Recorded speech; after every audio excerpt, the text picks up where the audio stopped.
Hi everybody, Happy New Year. I'm Peter Toering. And I'm Chris Vanbelle. And we're back after a little bit of a break. Yeah, we both had a pretty busy year now. We've had a great year in 2018. We wanted to say a quick thank you to all of our clients, all of our strategic partners. You helped make 2018 a wonderful year for Coldwell Banker and moving strong into 2019.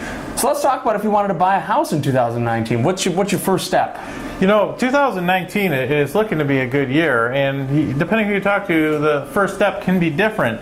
But a lot of times I like to talk to the 2 points of contact, your realtor and a lender. Mm-hmm. And so what they're going to do is, now we wouldn't say get a pre-approval yet. Just chat with that lender, and they're going to tell you start getting your paperwork together. So you're going to want to start looking at your tax statements, your W-2s, your pay stubs, all of those numbers, get all those documents together. I know those can get scattered throughout the year, and we can start putting together an idea of what you might be able to be approved for. Absolutely, and if you're self-employed versus W-2 and all this other good stuff. And if you're self-employed, we're going to want 2 years of any of those documents. In almost all cases, 2 years worth, and then bank statements and all the other stuff. Get that all. Just, you want to line it up, you want to get ready, and you want to have the smoothest process possible. Mm-hmm. Our next thing that you're going to want to do is start planning ahead. Start looking. Are you thinking about having a job change? Are you thinking about maybe moving out of state? Are you thinking about having kids in the next couple of years? Are you going to have any life changes? Are you getting married? Is something else happening?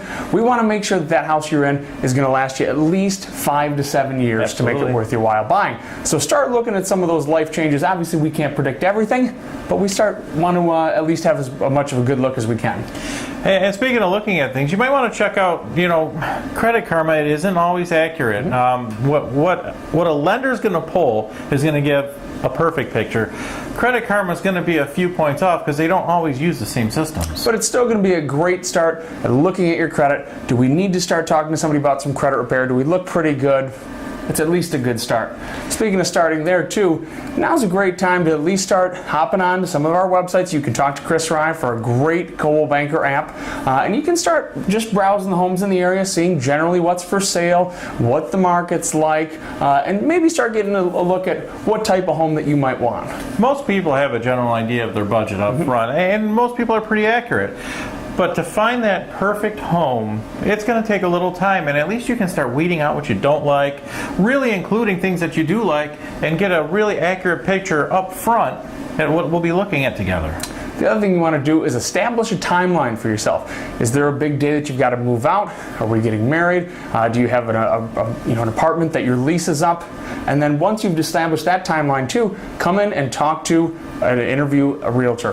They're going to go through with you all the steps you need to be taking. They're going to be looking at your documents. They're going to be asking you a whole host of questions to help you find out things that you may never even have thought about with your home search. It's well worth an hour or so of your time. And one of the things we'll also talk about, even with your lender, is you might want to start some savings. If you don't already have savings going, with the different loan products out there, you might need 3.5% down, 5%, 10%, some loans as low as 1%. Yeah, and it's a great time right at the beginning of the year here to start looking at those recurring credit card charges.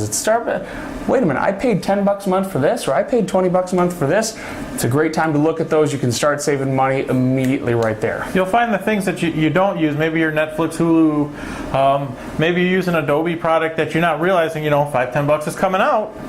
But this is something you're going to want to reevaluate. It's the beginning of the year. Let's start fresh. Let's look real good, especially if we're looking to make a home purchase. Absolutely. And of course, Chris and I would love to talk to you if you're thinking about making a home purchase. Our information will be right here. Check out also the Homes Real Estate podcast if you want any in-depth information on any of the real estate topics. Thank you so much, guys. And we are looking forward to a great 2019.